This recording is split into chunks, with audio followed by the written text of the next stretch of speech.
వృషభ రాశి వారికి ఈ వారం కాలం అనుకూలంగా ఉంది. స్థిరాస్తులకు సంబంధించిన వ్యవహారాలు, తల్లిదండ్రుల ఆరోగ్య విషయంలో కొన్ని జాగ్రత్తలు తీసుకోవాలి.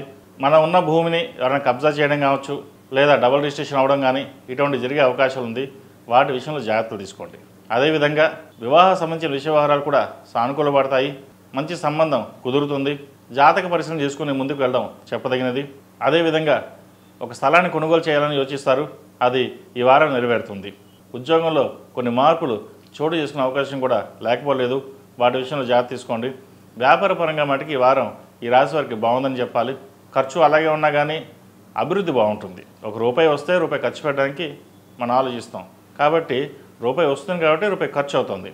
సో అదేవిధంగా వ్యాపారం కూడా అభివృద్ధి బాగుంటుంది. మంచి లాభాలు పొందే వారంగా ఈ వారం చెప్పవచ్చు. ద్వితీయంలో గురువు కంబస్ట్ అయ్యారు. కుటుంబ పరంగా మటుకి చిన్న చిన్న చికాకులను ఏర్పడతాయి. కుటుంబంలో అశాంతి నెలకొంటుంది. బంధువులతో కావచ్చు, భాగస్వామితో కావచ్చు విభేదాలు వచ్చే అవకాశం ఉంది. కాబట్టి వాటి విషయంలో ఎటువంటి సంకోచించకుండా, ఎటువంటి ఆలోచన లేకుండా సామరస్యంగా వెళ్ళండి. దాని ద్వారా మంచి ఫలితాలు ఉంటాయి. లేకపోతే అనవసరమైన వాటికి ప్రతి చిన్న విషయానికి చికాకు పడడం, మనోవేదన గురవడం అనేది ఏర్పడుతుంది. వాటి వల్ల ఆరోగ్యపరంగా ఇబ్బందులు ఏర్పడతాయి. ఇటువంటి విషయాలు జాగ్రత్త తీసుకోండి. కళారంగంలో ఉన్న వారికి, రాజకీయ నాయకులకి, వ్యాపారస్తులకు, ముఖ్యంగా చిరుధాన్య వ్యాపారస్తులకు ఈ వారం బాగుందని చెప్పచ్చు. రాజకీయ రంగంలో ఉన్న వారికి మంచి ఉన్నత పదవి వచ్చే అవకాశం గోచరిస్తుంది.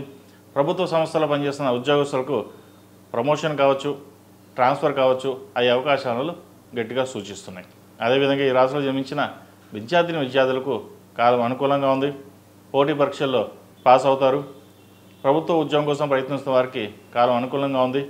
అదేవిధంగా కష్టైపోయి లేనట్టుగా కష్టం తగిన ప్రతిఫలం కొంతవరకు ఈ వారం లభించే అవకాశం గోచరిస్తుంది. విదేశీ సంబంధించిన వ్యవహారాలు సానుకూలపడతాయి. విదేశాల్లో ఉన్న వారికి ఉద్యోగ ప్రయత్నాలు గట్టిగా ప్రయత్నం చేయండి, సానుకూలపడతాయి.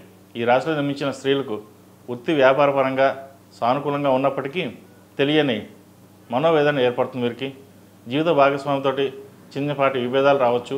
వాటి విషయంలో కొంచెం జాగ్రత్తలు తీసుకోవాలి. రాష్ట్రాధిపతి షష్టమాధిపతి అయిన శుక్రుడు జన్మరాశిలోనే ఉన్నారు.